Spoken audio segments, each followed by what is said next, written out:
Lapis Labyrinth is a beautiful, incredibly satisfying game, and the limited edition physical release does a great job at capturing that.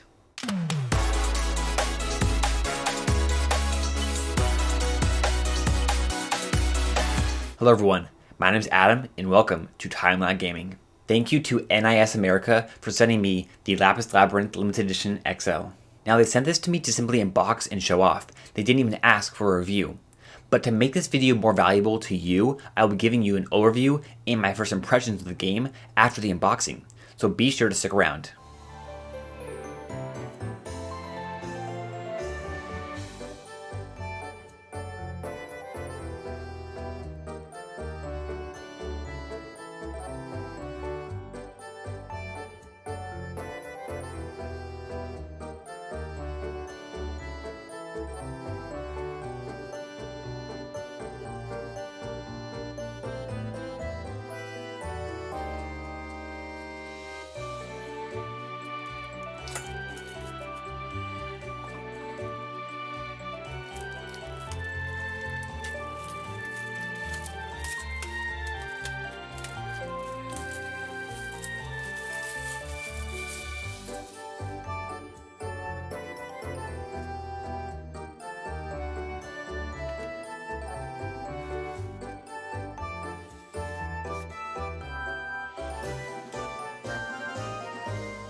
So there you have the limited physical edition of Lapis Labyrinth. It costs $30 on the eShop, and the limited edition is the only way to get a physical copy of the game.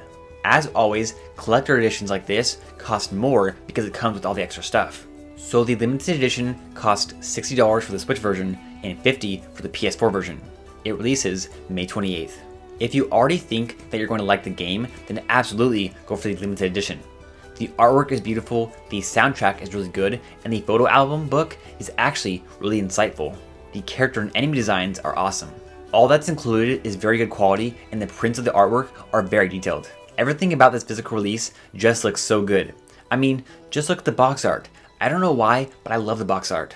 It's simple, but works so well. Even the collector's box it comes in is highly detailed with a matte finish and shiny accents. I'm not exaggerating here, this limited edition is awesome. For $60, I do wish they would have included a little gem from the game or a little figure of one of the characters, or maybe a pin. But overall, this is a great limited edition, and it's the only way to get a physical copy, so that alone makes it worth the extra money. The physical copy in combination with all the extras does make it worth it. Alright, that's it for the unboxing of the physical limited edition. But what is this game? Is it any good? Is it right for you? Well, let's dive into my first impressions of the game to try and answer those questions for you. The game's premise is simple. Your town is bankrupt, and below it is a labyrinth full of treasure.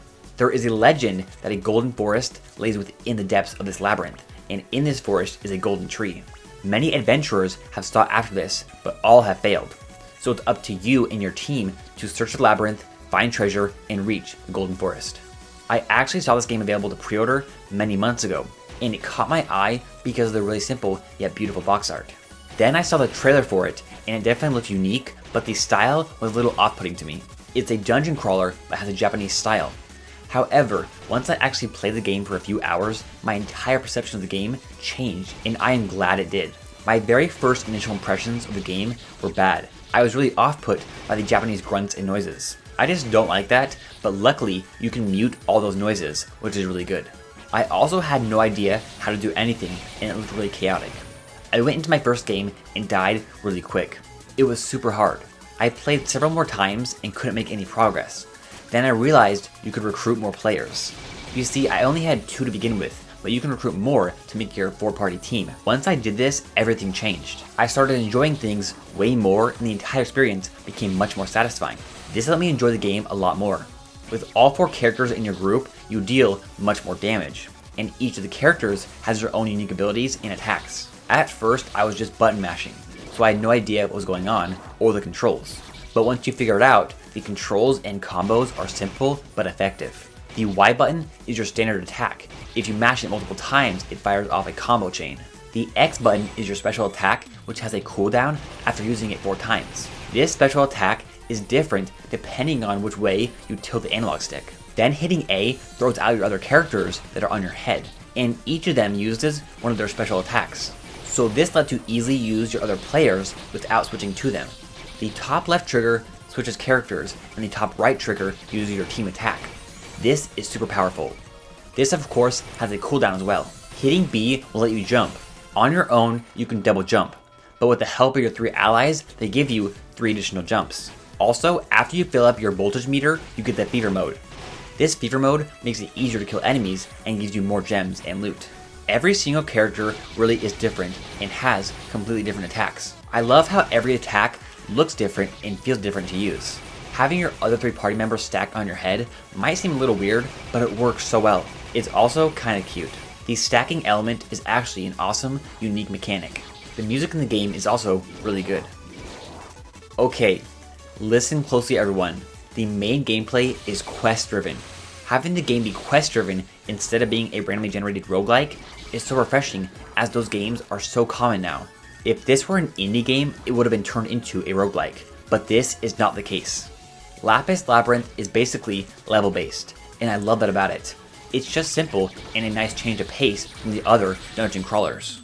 I've only put a couple hours into the game, but I can already tell there's a ton of depth to it. You get a lot of different loot from your quests, like different weapons, armor, artifacts, and more. The equipment can also have enchantments too. Each character's moveset can also be viewed in the menu, which is really nice. There are a few repeated stages here and there within each layer of the dungeon, but this isn't an issue as it's just for some of the boss battles. The general layout of a quest is 1 to 2 floors, then a boss fight.